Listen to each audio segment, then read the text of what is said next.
ಹೆಜಮಾಡಿ ಶ್ರೀ ಮಹಾಲಿಂಗೇಶ್ವರ ದೇವಳದಲ್ಲಿ ದೇವಳದ ಸಮಗ್ರ ಜೀರ್ಣೋದ್ಧಾರದ ವಿಜ್ಞಾಪನಾ ಪತ್ರವನ್ನು ಎಂಆರ್ಸಿ ಸಂಸ್ಥೆಯ ಮುಖ್ಯಸ್ಥ ಕೊರಂಗ್ರಪಾಡಿ ಪ್ರಕಾಶ್ ಶೆಟ್ಟಿ ಬಿಡುಗಡೆಗೊಳಿಸಿದರು.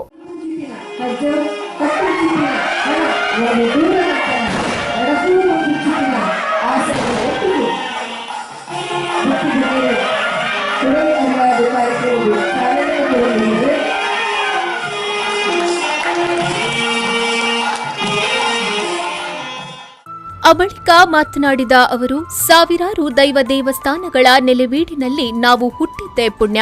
ಅದರ ಋಣಮುಕ್ತರಾಗಲು ಪ್ರತಿಯೊಬ್ಬರೂ ದೇವಳದ ಅಭಿವೃದ್ಧಿಗೆ ಸಹಕರಿಸಬೇಕು. ಗಳಿಕೆಯ ಒಂದಂಶವನ್ನ ತಾನು ಸಾಮಾಜಿಕ, ಶೈಕ್ಷಣಿಕ, ಧಾರ್ಮಿಕ ಕ್ಷೇತ್ರಗಳಿಗೆ ಸಲ್ಲಿಸುತ್ತಿದ್ದು ಹೆಜಮಾಡಿ ದೇವಳಕ್ಕೂ ಸಹಕಾರ ನೀಡುವುದಾಗಿ ಭರವಸೆ ನೀಡಿದರು. ಅದೇ ರೀತಿ ಪಡುಬಿದ್ರಿ ದೇವಳದ ಪುನರ್ ನಿರ್ಮಾಣವೂ ಶೀಘ್ರ ನೆರವೇರಲಿದೆ ಎಂದು ಭರವಸೆ ನೀಡಿದರು.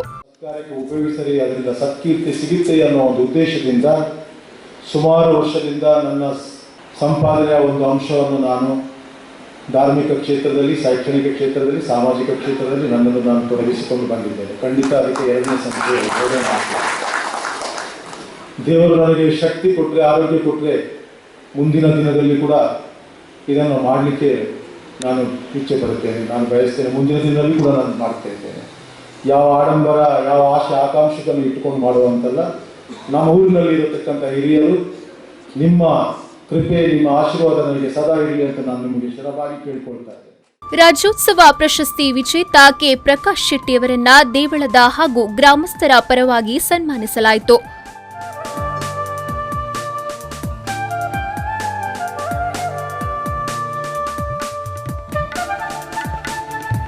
ನೂತನ ದೇವಳದ ನೀಲನಕಾಶೆ ಬಿಡುಗಡೆಗೊಳಿಸಿದ ಮಾಜಿ ಸಂಸದ ಕೆ ಜಯಪ್ರಕಾಶ್ ಹೆಗ್ಡೆ ಮಾತನಾಡಿ, ಉಡುಪಿ ಜಿಲ್ಲೆಯ ಹೆಬ್ಬಾಗಿಲು ಹೆಜಮಾಡಿ, ಇಲ್ಲಿನ ಗ್ರಾಮ ದೇಗುಲದ ಜೀರ್ಣೋದ್ಧಾರ ಹಾಗೂ ಹೆಜಮಾಡಿ ಬಂದರು ಯೋಜನೆ ಶೀಘ್ರ ಜಾರಿಗೊಳ್ಳುವಂತಾಗಲಿ ಎಂದರು. ಒಂದು ಕಾರ್ಯದಲ್ಲಿ ಇಲ್ಲಿ ಕೇವಲ ನಂದು ಒಂದು ಬಯಕೆ ಇದೆ. ಯಾಕಂದರೆ ಅವಿಭಾಜ್ಯ ಜಿಲ್ಲೆಯ ಉಸ್ತುವಾರಿ ಸಚಿವನಾಗಿದ್ದಾಗ ಉಡುಪಿ ಜಿಲ್ಲೆಯನ್ನು ಪ್ರತ್ಯೇಕ ಮಾಡಿ ಹೆಜಮಾಡಿ ಈಗ ಒಂದು ಉಡುಪಿಯ ಜಿಲ್ಲೆಯ ಹೆಬ್ಬಾಗಿಲಾಗಿದೆ ಅನ್ನುವಂಥದ್ದು ನನ್ನ ಅಭಿಪ್ರಾಯ. ಈ ಹೆಬ್ಬಾಗಿಲಿನಲ್ಲಿ ಒಂದು ಬಾಗಿಲಿನಲ್ಲೇ ಇರುವಂಥ ದೇವಸ್ಥಾನ, ಇದರ ಜೀರ್ಣೋದ್ಧಾರ ಆಗುವಾಗ ಕೇವಲ ದಾನಿಗಳ